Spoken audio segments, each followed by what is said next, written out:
Uma Terra Prometida, capítulo 2. Michelle Laval Robinson já exercia a advocacia quando nos conhecemos. Tinha 25 anos de idade e era advogada associada no Sidley & Austin, o escritório de Chicago, onde estagiei no verão após o primeiro ano na faculdade de Direito. Era alta, bonita, divertida, extrovertida, generosa e inteligentíssima. E me apaixonei quase no mesmo instante que a vi. Ela ficara incumbida de me ajudar, de me lembrar onde ficava a fotocopiadora, em suma, de fazer com que eu me sentisse bem-vindo. Isso também significava que saíamos para almoçar juntos, o que nos permitia sentar e conversar. No começo, sobre nossos empregos, e depois sobre qualquer outra coisa. Nos 2 anos seguintes, nos intervalos da faculdade e quando Michelle ia a Harvard como parte da equipe de recrutamento do Sidley, nós saímos para jantar e fazer longas caminhadas à margem do rio Charles, falando de filmes, da família, de lugares do mundo que queríamos conhecer. Quando o pai dela morreu, de forma inesperada, devido a complicações decorrentes da esclerose múltipla, peguei um avião para ficar ao seu lado. E ela me reconfortou quando eu soube que o meu avô estava com câncer de próstata em estágio avançado. Em outras palavras, nos tornamos amigos e amantes, e, conforme se aproximava o final do meu curso de Direito, aliávamos cautelosamente a perspectiva de uma vida juntos. Uma vez, fui com ela a um grupo de trabalho comunitário que eu estava coordenando, um favor para um amigo que dirigia um projeto social no Southside. A maioria dos participantes era de mães solteiras, algumas com assistência previdenciária, outras poucas com qualificações para o mercado de trabalho. Pedi que descrevessem seu mundo, como era e como gostariam que fosse. Era um exercício simples que eu havia feito muitas vezes. Uma forma de fazer as pessoas criarem uma ponte entre a realidade de suas vidas e comunidades e as coisas que poderiam mudar. Depois da reunião, quando íamos para o carro, Michelle me deu o braço e disse que se sentia emocionada com a minha facilidade de me relacionar com as mulheres. Você deu esperança a elas. Elas precisam de mais do que esperança, respondi. Tentei explicar meu conflito interior entre trabalhar pela mudança dentro do sistema e, ao mesmo tempo, ser contra ele. Querer liderar, mas também capacitar as pessoas para que elas mesmas promovessem as mudanças de que precisavam. Querer fazer política, mas não ser político. Michelle olhou para mim e disse com toda a delicadeza: o mundo como é e o mundo como deveria ser. Tipo isso. Michelle era uma figura original. Não conhecia ninguém como ela. Ainda não havia acontecido, mas eu já estava começando a pensar em pedi-la em casamento. Para Michelle, não havia o que pensar. O casamento era o passo seguinte natural numa relação séria como a nossa. Para mim, criado por uma mãe de casamentos desfeitos, a necessidade de formalizar uma relação nunca parecera muito importante. Além disso, naqueles primeiros anos de nosso namoro, tínhamos discussões terríveis. Por mais que eu estivesse certo, ela nunca cedia. Seu irmão Craig, astro de basquete em Princeton, que trabalhara num banco de investimento antes de se tornar treinador, costumava brincar que a família achava que Michelle, Michi, como eles a chamam, nunca se casaria por ser turrona demais. Nenhum cara aguentaria. O curioso era que eu gostava disso nela, sua forma de me desafiar o tempo todo e me obrigar a ser sincero.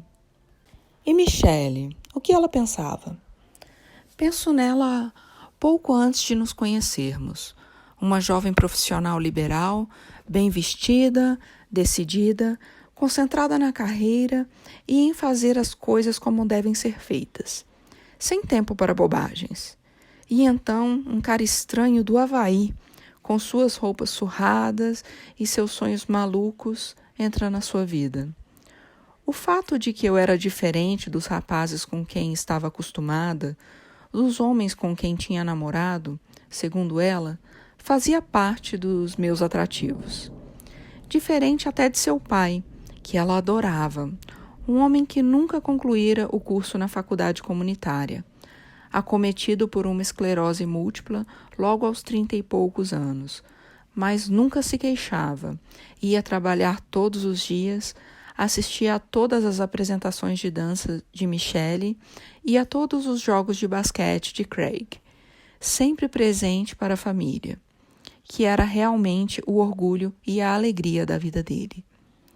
A vida comigo prometia outras coisas para Michele, coisas que ela considerava terem faltado em sua vida quando menina.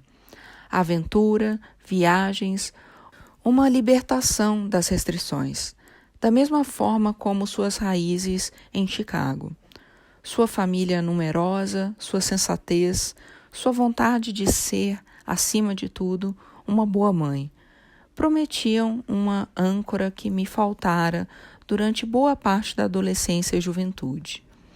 Nós estávamos apaixonados, ríamos juntos, compartilhávamos dos mesmos valores fundamentais. Mas não só. Havia uma simetria na maneira como nos completávamos. Podíamos servir como ponto de apoio um para o outro, proteger mutuamente nossos pontos fracos. Podíamos ser uma dupla. Havia, claro, outra forma de dizer que éramos muito diferentes, tanto em termos de experiência como em temperamento.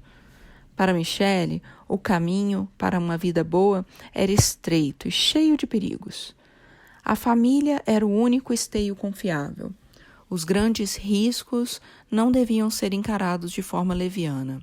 E o sucesso material, um bom emprego, uma bela casa, nunca era razão para grandes dilemas, pois o fracasso e a privação estavam sempre por perto, a apenas um passo ou um minuto de distância.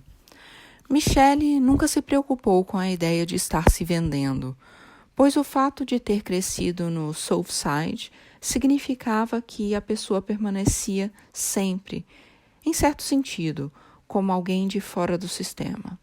Para ela, os obstáculos eram claríssimos.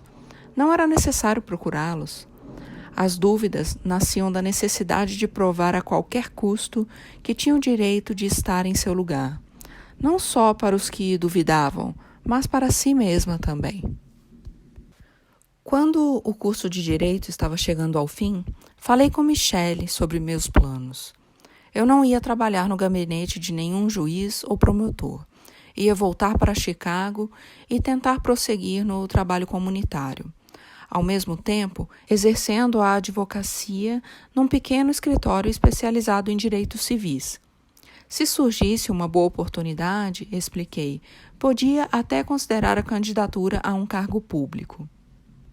Nada disso a pegou de surpresa. Michele já esperava que eu fizesse aquilo que julgasse certo. Mas uma coisa eu preciso dizer, Barak, falou ela. Acho que isso que você quer fazer é realmente difícil. Ou seja, gostaria de ter o seu otimismo. Às vezes tenho, mas as pessoas podem ser muito egoístas e simplesmente ignorantes. Creio que muita gente não quer ser incomodada. E, para mim, a política parece estar cheia de gente capaz de fazer qualquer coisa pelo poder. Gente que só pensa em si mesma, principalmente em Chicago. Duvido que você consiga mudar isso. Mas posso tentar, não? Respondi com um sorriso. De que adianta ter um belo diploma de advogado se não poder correr alguns riscos? Se não der certo, não deu. Eu vou ficar bem. Nós vamos ficar bem. Ela segurou meu rosto entre as mãos, dizendo: Você já percebeu que, quando tem um caminho fácil e um difícil, sempre escolhe o caminho difícil? Por que isso? Nós dois rimos, mas deu para notar que Michele achava que tinha tocado numa questão importante.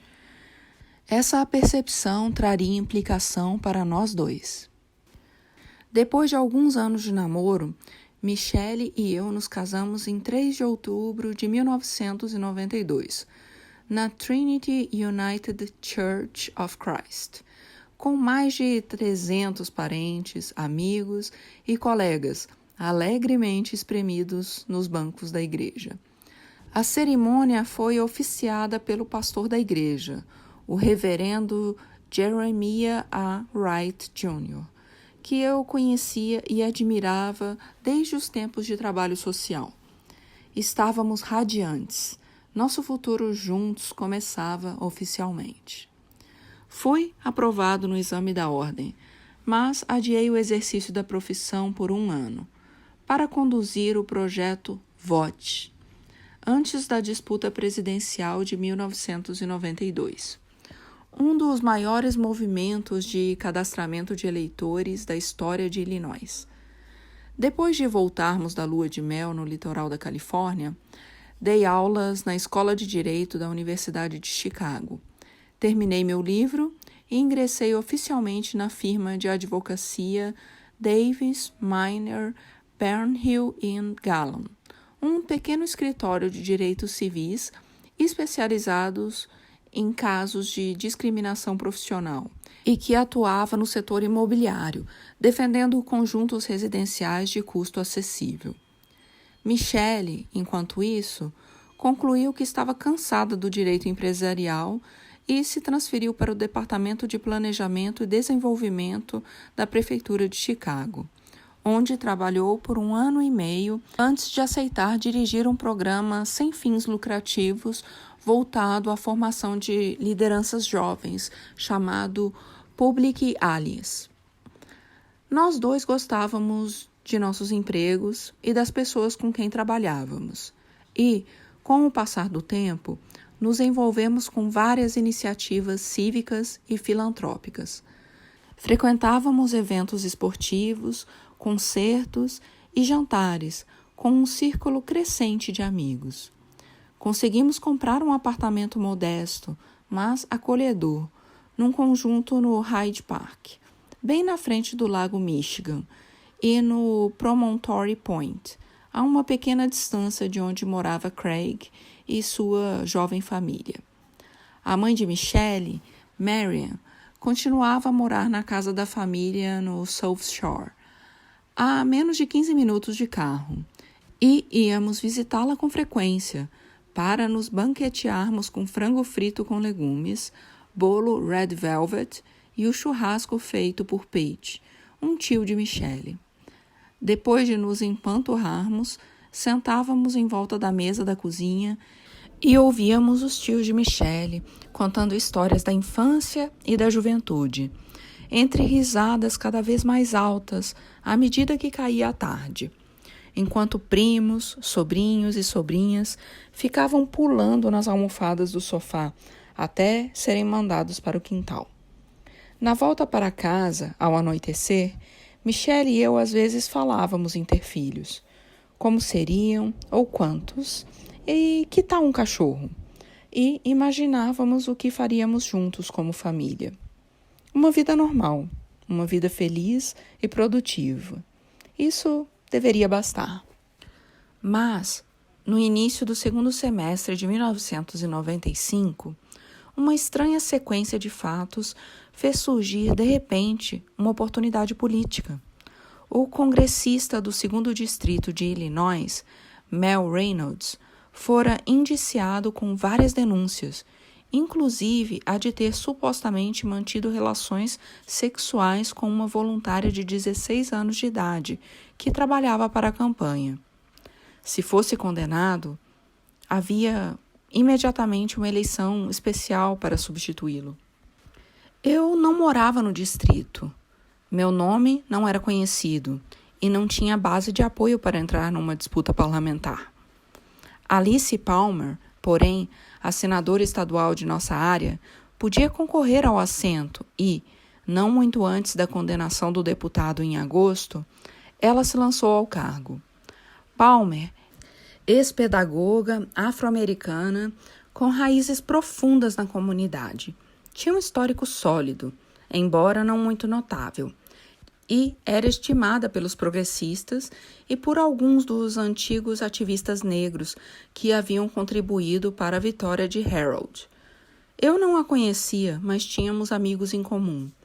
Devido ao trabalho que eu fizera no projeto Vote, me pediram que ajudasse na incipiente campanha de Palmer e, com o passar das semanas, várias pessoas me incentivaram a pensar em me inscrever na disputa pelo assento de Alice no Senado Estadual, que logo ficaria vago. Antes de falar com Michelle, fiz uma lista de prós e contras. O cargo de senador estadual não era glamouroso. A maioria das pessoas não fazia ideia de quem eram os parlamentares de seu estado.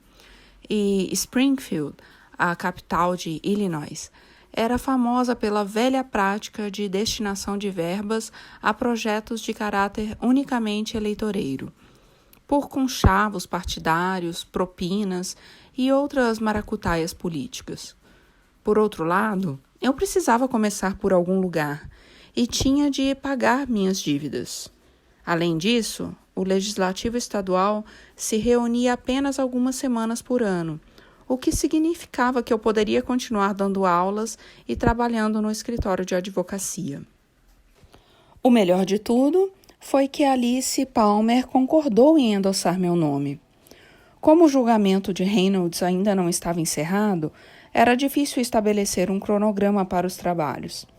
Tecnicamente, Alice poderia concorrer ao Congresso com a opção de continuar no cargo estadual, caso perdesse a disputa nacional.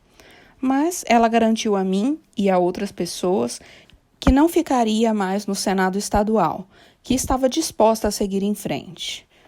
Junto com a proposta de apoio de nossa vereadora local, Toni Preckwinkle, que tinha a melhor capacidade de mobilização em nossa área, minhas chances pareciam mais do que boas.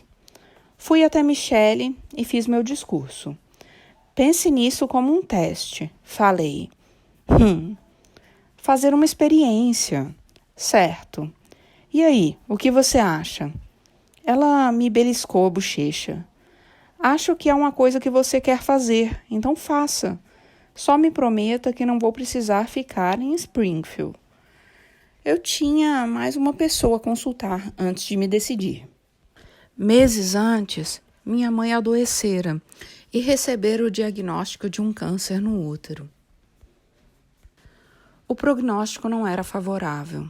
Pelo menos uma vez por dia eu ficava de coração apertado com a ideia de perdê-la.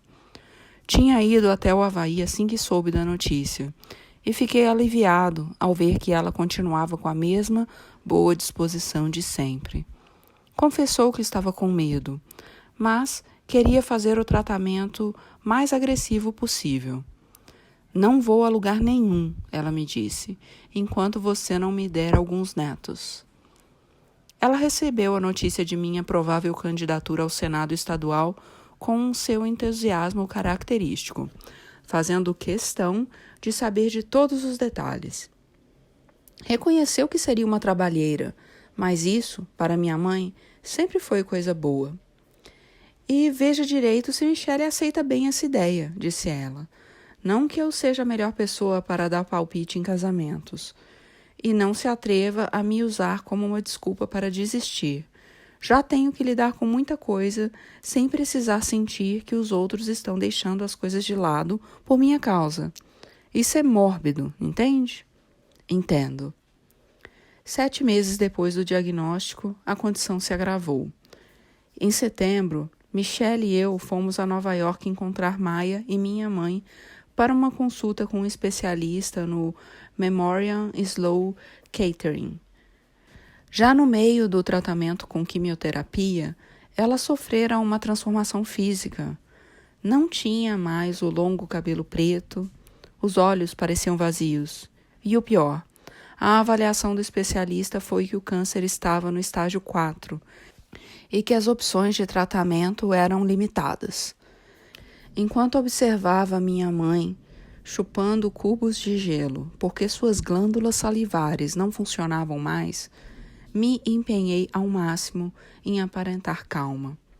Contei casos engraçados de meu trabalho e resumi o enredo de um filme que acabara de ver. Rimos quando Maia, 9 anos mais nova que eu, na época, estudante da Universidade de Nova York, me lembrou de como eu era um irmão mandão. Fiquei segurando a mão de minha mãe, para que se sentisse confortável antes de adormecer. Então voltei para o quarto do hotel e chorei. Foi naquela viagem a Nova York que sugeri que viesse morar conosco em Chicago. Minha avó estava idosa demais para cuidar dela em tempo integral. Mas minha mãe, sempre a arquiteta do seu próprio destino, declinou. Prefiro algum lugar quente e que já conheço, disse ela, olhando pela janela. Fiquei sentado ali, me sentindo impotente, pensando no longo caminho que ela percorrera na vida e como devia ter sido inesperado cada passo dessa trajetória tão repleta de acasos felizes. Nunca, nenhuma vez, ouvi minha mãe se demorar nas decepções. Pelo contrário, parecia encontrar pequenos prazeres onde quer que fosse. Até aquele instante. A vida é estranha, não é? Ela disse baixinho. Era assim. Seguindo os conselhos maternos, me lancei à minha primeira campanha política. Hoje dou risada ao me lembrar da simplicidade da operação. Não muito mais sofisticada do que uma campanha para o Conselho Discente. Não havia ninguém trabalhando em sondagens e pesquisas de opinião. Nenhuma divulgação no rádio e nem na TV. Anunciei a candidatura em 19 de setembro de 1995 no Ramada Inn, em Hyde Park, com pretzels, batatas fritas e uns 200 apoiadores. Provavelmente 25% deles parentes e amigos de Michele. Nosso material de campanha consistia num folheto de 24 por 12 centímetros com uma foto minha, que parecia de passaporte, algumas linhas com dados biográficos e 4 ou 5 tópicos que digitei no computador. Mandei imprimir no Kinko's, o serviço de impressão e cópias do FedEx. Fiz questão de contratar 2 veteranos políticos que conhecera no projeto Vote. Carol Anne Harwell, minha gerente de campanha, era alta, cheia de energia. Estava com 40 e poucos anos e viera cedida por uma zona distrital do West Side. Embora parecesse sempre animadíssima, conhecia bem o jogo duro da política em Chicago. Ron Davis, um sujeito grandalhão, que era nosso diretor de campo e especialista em petições. Tinha um cabelo afro levemente grisalho e uma barba rala, além de óculos grossos com armação de metal, e escondia o corpo anzil com uma camisa preta folgada, que parecia usar todo santo dia. Ron se mostrou indispensável. Illinois tinha regras eleitorais rigorosas, destinadas a dificultar a vida dos aspirantes a candidatos que não tivessem apoio partidário. Para se inscrever, o postulante ao cargo precisava apresentar uma petição assinada por mais de 700 eleitores cadastrados, com domicílio no distrito, que para circular precisava ser atestada por alguém que também fosse ali domiciliado. Uma assinatura válida tinha que ser legível, fornecendo com precisão um endereço local e pertencente a um eleitor cadastrado. Ainda me lembro da primeira vez em que nos reunimos ao redor da mesa de nossa sala de jantar, com Ron bufando enquanto distribuía as pranchetas com as petições, junto com as cédulas de eleitor e uma folha de instruções.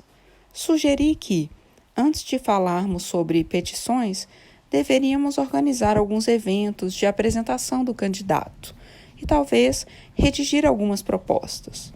Carol e Ron se entreolharam e caíram na risada. Chefe, veja bem, disse Carol. Pode guardar toda essa falação de sufragista para depois da eleição. Agora, a única coisa que importa são essas petições. O pessoal da oposição vai passar um pente fino em tudo isso para ver se as assinaturas são legítimas.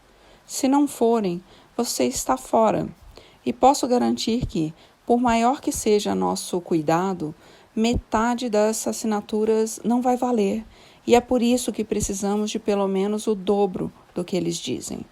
O quádruplo, corrigiu Ron, me estendendo uma prancheta. Devidamente repreendido, fui até um dos bairros que Ron selecionara para coletar assinaturas. Foi como em meus primeiros dias de trabalho de organização social, indo de porta em porta, encontrando casas vazias e gente que se recusava a atender. Mulheres com bobs na cabeça e crianças correndo de um lado para o outro. Homens trabalhando no jardim. De vez em quando, rapazes de camiseta e bandana, com um hálito carregado de álcool, enquanto ficavam de olho em tudo o que acontecia no quarteirão. Havia os que queriam me falar de problemas na escola local, ou da violência armada que estava se instalando num bairro de trabalhadores que costumava ser tranquilo. Mas a maioria pegava a prancheta, assinava e tentava voltar o mais rápido possível para o que estava fazendo antes. Se bater de porta em porta era algo bastante corriqueiro para mim, era uma experiência nova para Michele, que dedicava bravamente uma parte dos fins de semana para me ajudar. E, embora muitas vezes conseguisse mais assinaturas do que eu, com seu esplendoroso sorriso e os casos que contava por ter crescido a poucas quadras dali, os sorrisos cessavam 2 horas depois, quando voltávamos para o carro e íamos para casa. A única coisa que eu sei, disse ela a certa altura, é que realmente devo te amar muito para passar minhas manhãs de sábado fazendo isso. Depois de vários meses, conseguimos juntar o quádruplo das assinaturas exigidas. Quando não estava no escritório ou dando aulas, eu visitava os clubes locais, os eventos sociais da igreja e lares para idosos, expondo minha causa aos eleitores. Não me saía muito bem. Meu discurso de campanha era empolado, cheio de chavões políticos, sem humor nem inspiração. Também se sentia pouco à vontade para falar sobre mim mesmo. No trabalho social que exercia, eu havia sido treinado a ficar sempre em segundo plano. Mas melhorei. Fiquei mais descontraído e aos poucos o número de apoiadores aumentou. Recolhi o endosso de parlamentares e pastores locais, bem como de diversas organizações progressistas. Até redigi algumas propostas. Gostaria de dizer que foi assim que terminou minha primeira campanha. O jovem candidato intrépido e sua bela esposa paciente e bem-sucedida, começando com alguns amigos na sala de jantar de casa, congregando as pessoas em torno de uma nova forma de política. Mas não foi o que aconteceu. Em agosto de 1995, nosso congressista caído em desgraça finalmente foi julgado e condenado à prisão. Convocou-se uma eleição especial para o final de novembro. Com o assento vago e o calendário definido oficialmente, outros candidatos, além de Alice Palmer, se lançaram à disputa para o Congresso. Entre eles, Jesse Jackson Jr., que atraía a atenção nacional com a inspiradora apresentação de que seu pai na Convenção Nacional do Partido Democrata em 1988. Michele e eu o conhecíamos e gostávamos de Jesse Jr., Sua irmã Santita era uma das melhores amigas de Michele desde o ensino médio e nossa madrinha de casamento. Jesse Jr. tinha popularidade suficiente para que o anúncio de sua candidatura mudasse logo de cara a dinâmica da disputa, deixando Alice em enorme desvantagem. E, como a eleição especial para o Congresso agora ia ocorrer algumas semanas antes do prazo, a fim de dar entrada às petições para disputar o assento de Alice no Senado Estadual, minha equipe começou a ficar preocupada. Melhor conferir de novo se Alice não vai encrencar com você se perder para Jesse Jr., disse Ron. Fiz que não com a cabeça e respondi. Ela me prometeu que não ia disputar, deu sua palavra e falou publicamente, até para a imprensa. Tudo bem, Barack, mas, por favor, dê uma conferida de novo. Acatei, telefonei para Alice e recebi de novo sua garantia de que pretendia mesmo deixar a política estadual, fosse qual fosse o resultado da disputa para o Congresso. Mas, quando Jesse Jr. venceu de lavada a eleição especial e Alice chegou num distante terceiro lugar, alguma coisa mudou. Começaram a surgir matérias na imprensa local sobre uma campanha de convocação a Alice Palmer. Alguns de seus antigos apoiadores pediram uma reunião e, quando apareci, recomendaram que eu não concorresse. A comunidade não podia perder Alice e todo o seu tempo de casa, disseram eles. Eu deveria ter paciência. Minha vez chegaria. Não arredei o pé.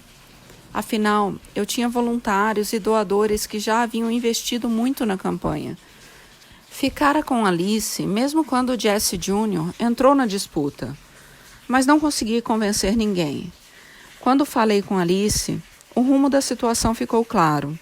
Na semana seguinte, ela deu uma coletiva de imprensa em Springfield, anunciando que estava dando entrada de última hora em suas petições para concorrer e conservar o cargo. Te falei, disse Carol, dando uma tragada no cigarro e soprando para o alto uma leve nuvem de fumaça. Me senti traído e desanimado, mas achava que nem tudo estava perdido. Tínhamos montado uma boa organização nos meses anteriores, e quase todos os parlamentares que endossaram meu nome disseram que ficariam conosco. Ron e Carol estavam menos otimistas. Lamento dizer, chefe, falou Carol, mas a maioria das pessoas ainda nem faz ideia de quem você é. Pô, também não sabem quem ela é, mas, sem querer ofender, Alice Palmer é um nome com muito mais chance de emplacar nas urnas do que Barack Obama. Entendi o argumento dela, mas falei que íamos até o fim, mesmo que muitos cidadãos importantes de Chicago estivessem insistindo que eu desistisse da disputa. Então, certa tarde, Ron e Carol chegaram à minha casa resfolegantes, com cara de quem havia ganhado na loteria. As petições de Alice são péssimas, disse Ron. As piores que já vi na vida. Todos aqueles negros que estavam te amolando para desistir. Pois é, eles nem se deram ao trabalho de fazer a coisa direito. Numa dessas, ela nem entra na disputa. Examinei as checagens informais que Ron e nossos voluntários de campanha tinham feito. As petições entregues por Alice pareciam cheias de assinaturas inválidas.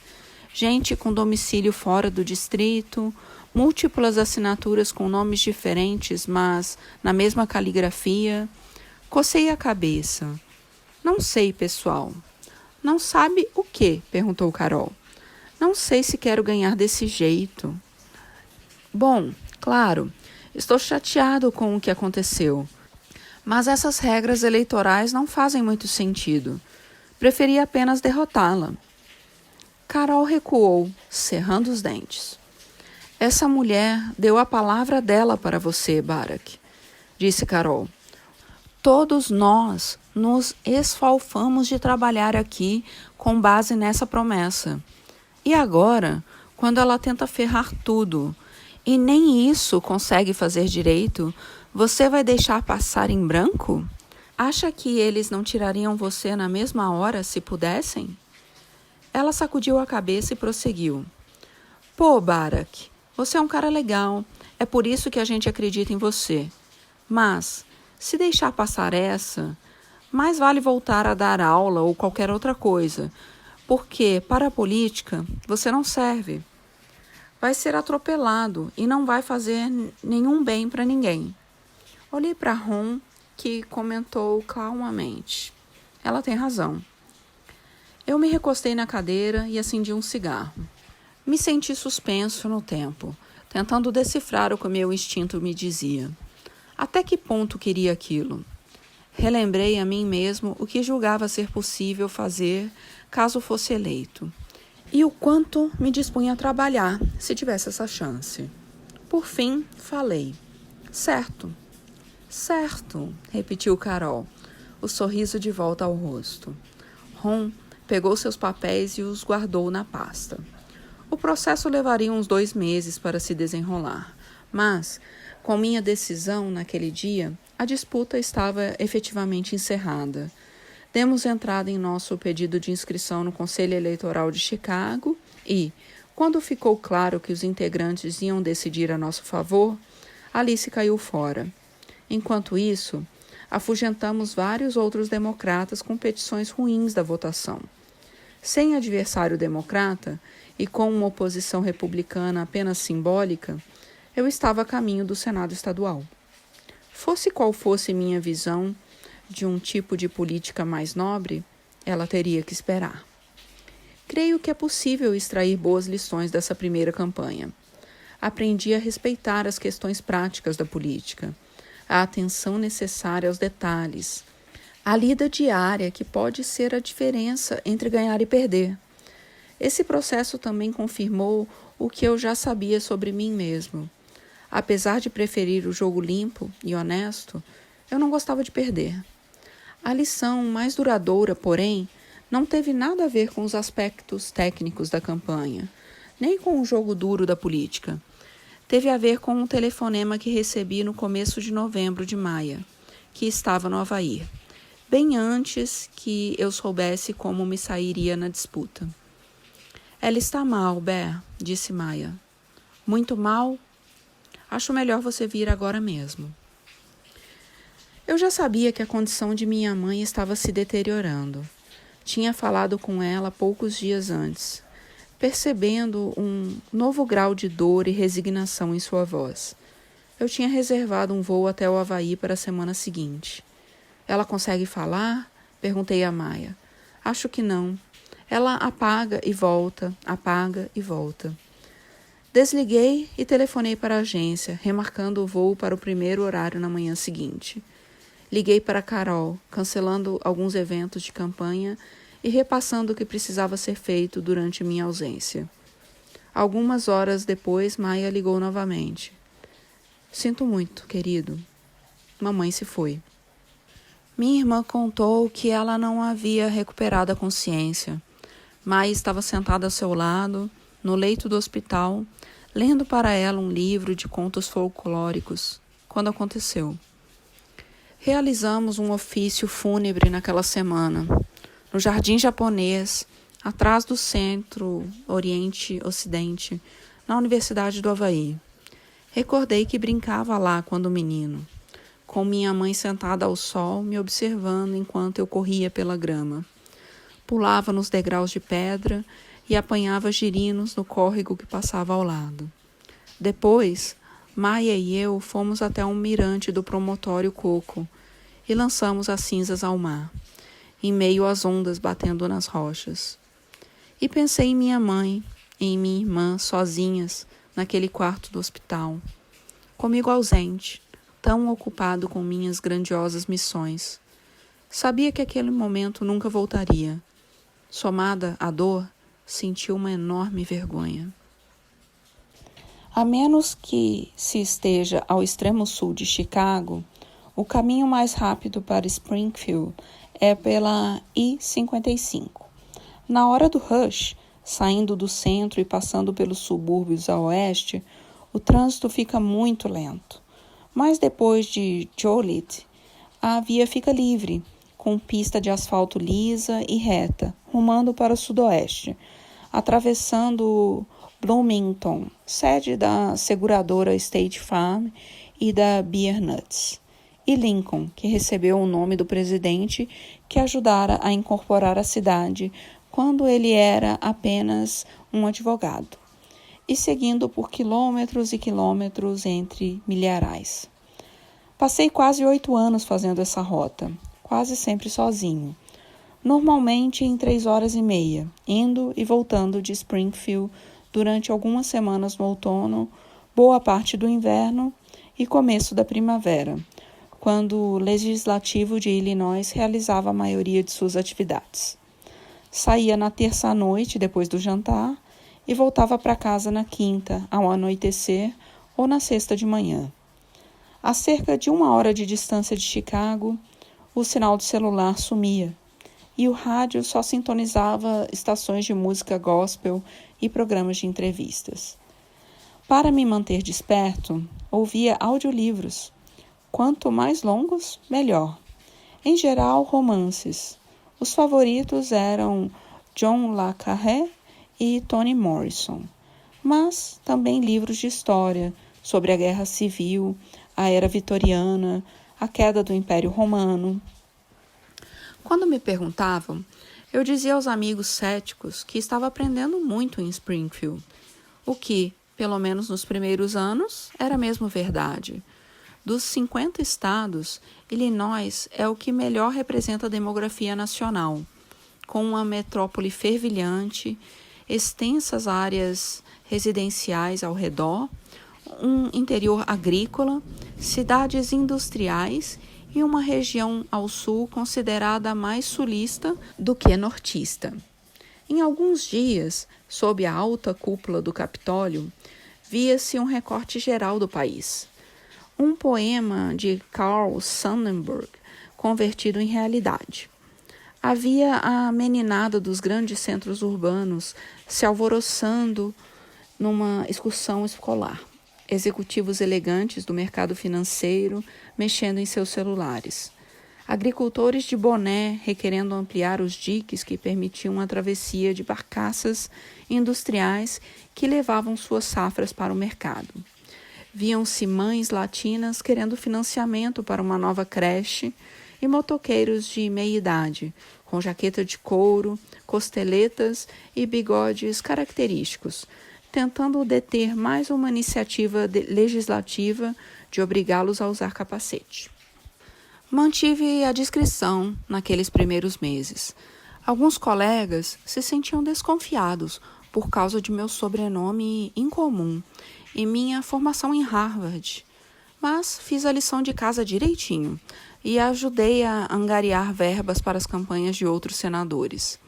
Acabei me entrosando com os legisladores e seus assessores, não só no Senado, mas também na quadra de basquete, nos campos de golfe e nas sessões bipartidárias semanais de pôquer que organizávamos, com apostas de $2 com um limite de 3 aumentos. A sala densa de fumaça, conversa jogada fora e o leve chiado quando abríamos mais uma lata de cerveja. O que me ajudou foi que eu já conhecia o líder da minoria no Senado, um negro sexagenário robusto chamado Emil Jones. Oriundo de uma das mais tradicionais organizações religiosas sob o velho Daley, ele representava o distrito onde eu fazia meu trabalho de organização social. Foi assim que nos conhecemos. Levei um grupo de pais ao seu gabinete, pedindo uma reunião para conseguir o financiamento de um programa pré-universitário para os jovens da área. Ele não só não negou, como nos recebeu de braços abertos. Talvez vocês não saibam, disse ele, mas estava mesmo esperando que vocês aparecessem. Comentou que nunca tivera a oportunidade de se formar na faculdade. Queria garantir o envio de mais verbas do governo para os bairros negros desatendidos. Deixo com vocês o levantamento do que precisamos, disse, me dando um tapinha nas costas enquanto saíamos de seu gabinete. A política vocês deixam comigo. Como era de esperar, Emil conseguiu a verba para o programa e nossa amizade se manteve no Senado Estadual. Ele sentia um estranho orgulho de mim e assumiu uma postura quase protetora em relação às minhas posições reformistas. Mesmo quando Jones precisava muito de um voto numa proposta que estivesse preparando, Uma obsessão particular dele era liberar os jogos de azar em embarcações fluviais em Chicago. Nunca me pressionava se eu negasse apoio, embora não deixasse de soltar alguns palavrões de sua preferência enquanto se dirigia a outra pessoa. Barack é diferente, disse certa vez a um assessor. Ele vai longe. Apesar de minha dedicação e da boa vontade de Emil, havia um fato que não podíamos mudar. Éramos do partido minoritário. Os republicanos no Senado de Illinois tinham adotado a mesma posição de intransigência que Newt Gingrich usava na época para neutralizar os democratas no Congresso. O Partido Republicano exercia controle absoluto sobre os projetos que saíam das comissões e as emendas que entrariam na ordem do dia. Springfield tinha uma designação especial para os novos integrantes da minoria, como eu, cogumelos, porque se alimentavam de merda e são mantidos no escuro. De vez em quando, eu me via em condições de elaborar alguma legislação significativa. Ajudei a garantir que a versão de Illinois para o projeto de lei de reforma da assistência social nacional, sancionado por Bill Clinton, desse apoio suficiente aos que estavam entrando no mercado de trabalho. Na esteira de um dos constantes escândalos de Springfield, Emil se designou para representar o partido numa comissão para atualizar as leis de conduta ética. Ninguém mais queria a tarefa, imaginando que era uma causa perdida. Mas, graças a uma boa relação com o meu correlato republicano, Kirk Gillard, conseguimos aprovar uma lei que coibia algumas das práticas mais vergonhosas, impedindo, por exemplo, que se usasse verba de campanha para despesas pessoais, como a reforma em casa ou um casaco de pele. Depois disso, houve senadores estaduais que passaram semanas sem falar conosco. Uma ocasião mais típica foi a vez, já perto do final do primeiro ano parlamentar, quando pedi a palavra para me opor a uma grande isenção fiscal concedida a algumas indústrias, sendo que o governo estadual estava cortando os serviços de atendimento aos pobres. Tinha levantado os dados e me preparado com a meticulosidade de um advogado no tribunal. Mostrei por que essas isenções injustificadas transgrediam os princípios conservadores de mercado que os republicanos diziam defender. Quando me sentei, o presidente do Senado Estadual, Pate Phillip, um robusto ex-fuzileiro naval de cabelos brancos, famoso por insultar mulheres e minorias étnicas com notável frequência e despreocupação, veio até minha mesa. Foi um discurso e tanto, disse ele, mascando um charuto apagado. Apontou bons aspectos. Obrigado. Pode até ter mudado a opinião de muitos, continuou ele, mas não mudou nenhum voto. Com isso, fez um sinal ao presidente da sessão e ficou observando todo satisfeito enquanto as luzes verdes indicando sim se acendiam no painel. Assim era a política em Springfield, uma série de conchavos geralmente a portas fechadas, com legisladores pensando e comparando as pressões de vários interesses conflitantes com a indiferença de um comerciante de bazar, ao mesmo tempo que se mantinham atentos aos temas ideológicos mais sensíveis, armas, aborto e impostos, que podiam gerar fortes reações entre suas bases. Não que as pessoas não soubessem a diferença entre a boa e a má política, é que simplesmente não se importavam. O que todos em Springfield sabiam era que, durante 90% do tempo, os eleitores não estavam prestando atenção. Fazer oposição à ortodoxia do partido para apoiar uma ideia inovadora era uma concessão louvável, mas complicada. Podia custar um endosso fundamental, um grande respaldo financeiro, um cargo de liderança ou mesmo uma eleição. Era possível atrair a atenção dos eleitores? Eu tentei. No distrito, aceitava praticamente todos os convites que apareciam. Comecei a escrever uma coluna regular para o Hyde Park Herald, um periódico semanal local com menos de 5.000 leitores. Realizava reuniões abertas, oferecendo comes e bebes e montanhas de informação sobre as atividades legislativas. E, no fim, quase sempre acabava sentado ali com meu único assessor, olhando o relógio, esperando uma multidão que nunca aparecia. Não dava para criticar ninguém por não comparecer. As pessoas viviam ocupadas, tinham família, e certamente a maioria dos debates em Springfield parecia algo muito afastado de seu cotidiano.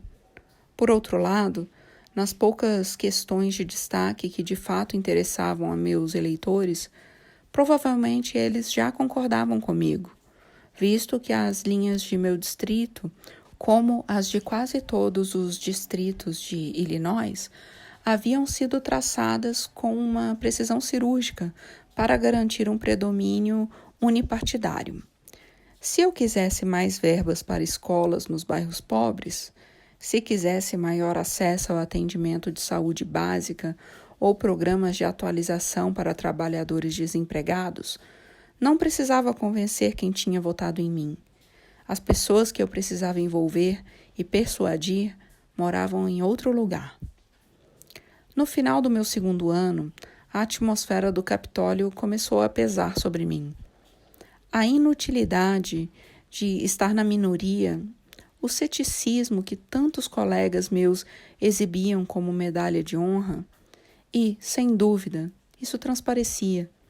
Um dia, quando estava na rotunda, depois da derrota fragorosa de um projeto de lei que eu apresentara, um lobista bem intencionado veio e passou o braço em meus ombros. Você precisa parar de dar murro em ponta de faca, Barack, disse ele. O segredo para sobreviver neste lugar é entender que aqui é um negócio, como vender carros, ou como a lavanderia do seu bairro. Se você começa a achar que é mais do que isso, vai enlouquecer. Alguns cientistas políticos afirmaram que tudo que eu disse sobre Springfield descreve precisamente como o pluralismo deve funcionar, que as barganhas entre grupos de interesse talvez não sejam muito inspiradoras, mas, bem ou mal, mantém a democracia funcionando. E talvez eu conseguisse engolir melhor esse argumento se não fosse pela vida doméstica que eu estava perdendo. Os 2 primeiros anos da legislatura caminharam bem. Michele tinha seu trabalho e, embora continuasse a cumprir sua promessa de não ir à capital do estado, exceto quando assumiu o cargo, ainda conversávamos longamente ao telefone nas noites em que eu estava fora. Então, certo dia, no segundo semestre de 1997, ela me ligou no escritório, com um tremor na voz. Pois é, aconteceu. Aconteceu o quê? Você vai ser papai. Eu ia ser pai. Quanta alegria nos meses seguintes. Encarnei todos os clichês do pai ansioso. Frequentei as aulas Lamaze, tentei entender como se montava um berço, li o livro O que Esperar Quando Você Está Esperando, com uma caneta na mão para sublinhar as passagens mais importantes. Lá pelas 6 da manhã do 4 de julho, Michele me cutucou e falou que era hora de ir para a maternidade. Tateando pelo quarto, peguei a maleta que tinha deixado junto à porta e 7 horas depois fui apresentado a Malia Ann Obama. 4 quilos e 100 gramas de pura perfeição. Entre seus múltiplos talentos, nossa filha tinha uma boa noção de tempo. Sem sessões parlamentares, sem aulas, sem nenhuma grande ação judicial pendente, pude ficar de folga pelo restante do verão. Notívago por natureza, fiquei com o turno da noite para que Michele pudesse dormir, com Mália sentada no colo, enquanto eu lia para ela, que me olhava com seus grandes olhos curiosos, ou cochilava com ela sobre meu peito. depois de um belo arroto e um bom cocô, toda quentinha e serena. Pensava nas gerações e gerações de homens que não tinham vivido esses momentos e em meu pai, cuja ausência me moldara mais do que o curto tempo que passei com ele. E vi que não havia outro lugar no mundo onde preferisse estar naquele momento. Mas as pressões de sermos pais, jovens, acabam cobrando seu preço. Depois de alguns meses fantásticos, Michele voltou ao trabalho e eu retomei o equilibrismo de 3 empregos. Tive sorte de encontrar uma babá maravilhosa que cuidava de Malha durante o dia, mas a inclusão de uma ajudante em tempo integral no esquema da família apertou muito nosso orçamento. Michele arcou com a parte mais pesada de tudo isso, alternando-se entre a maternidade e o trabalho, incerta de estar cumprindo bem qualquer um dos 2 papéis.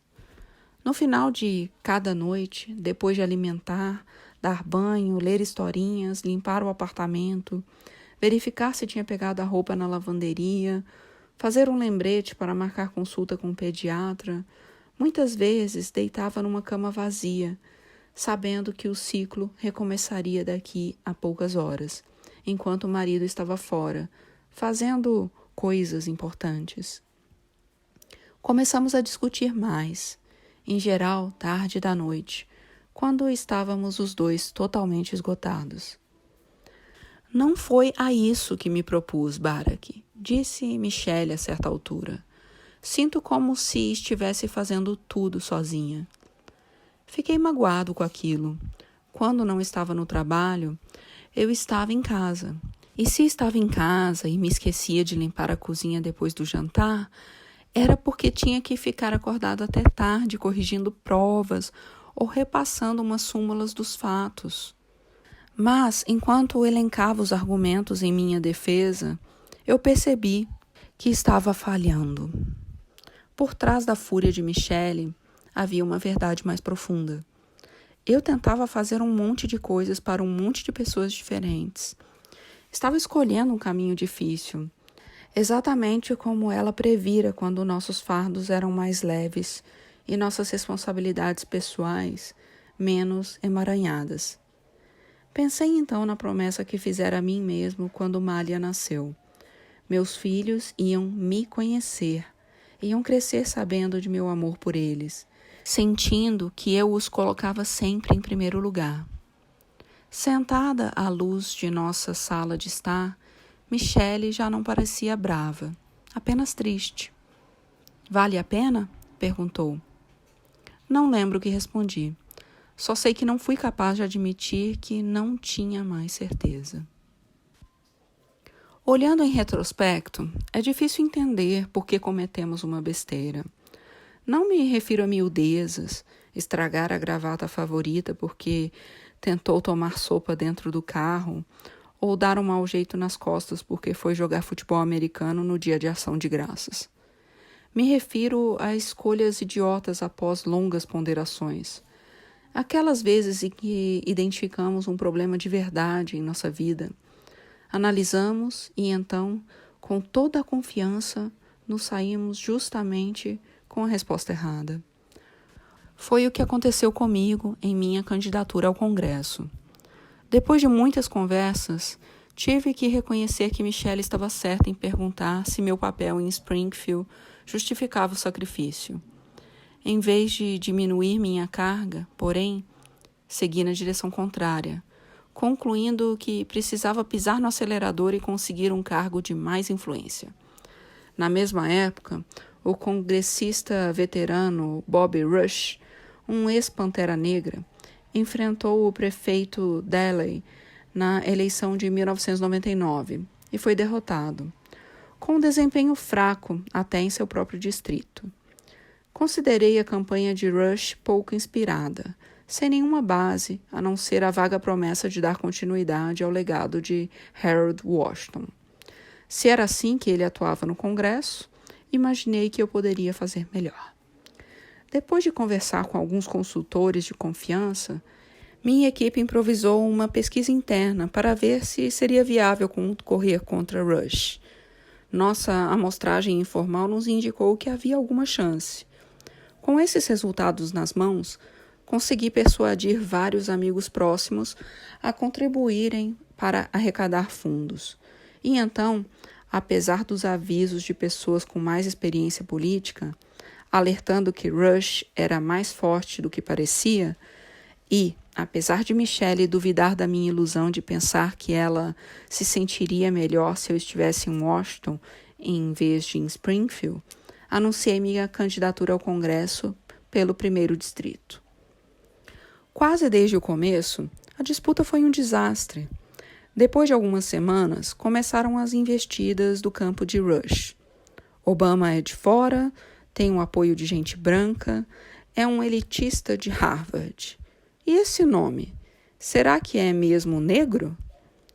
Após arrecadar verba suficiente para encomendar uma pesquisa de opinião propriamente dita, descobri que o nome de Bob tinha 90% de reconhecimento e um índice de 70% de aprovação, ao passo que somente 11% dos eleitores sabiam quem eu era.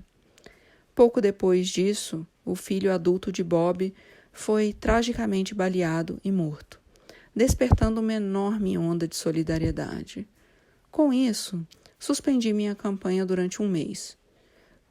Quanto ao funeral, assisti pela TV a cobertura da cerimônia realizada em minha própria igreja, conduzido pelo reverendo Jeremiah Wright.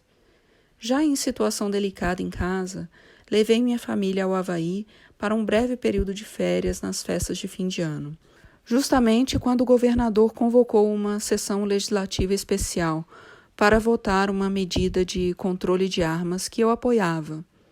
Malha, com 18 meses, adoeceu e não podia viajar, de modo que não comparecia à votação e a imprensa de Chicago caiu matando em cima de mim. Perdi por 30 pontos. Quando converso com gente jovem sobre política, às vezes apresento esse caso como um exemplo do que não fazer.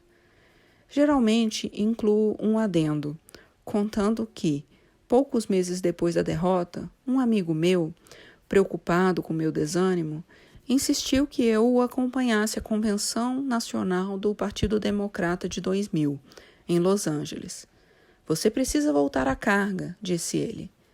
Mas, quando cheguei ao aeroporto e fui alugar um carro, não consegui porque tinha estourado o limite do meu American Express.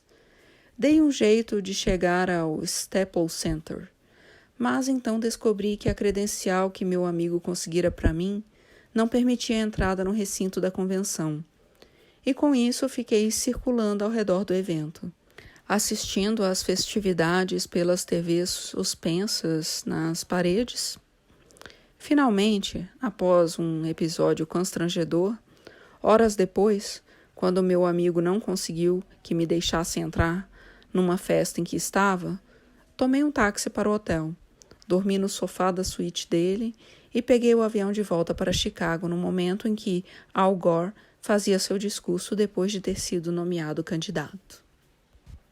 É uma história engraçada, sobretudo em vista do que acabei alcançando. Como digo ao meu público, ela mostra a natureza imprevisível da política e a importância de perseverar. A parte que deixo de fora é meu estado de espírito naquela viagem de volta.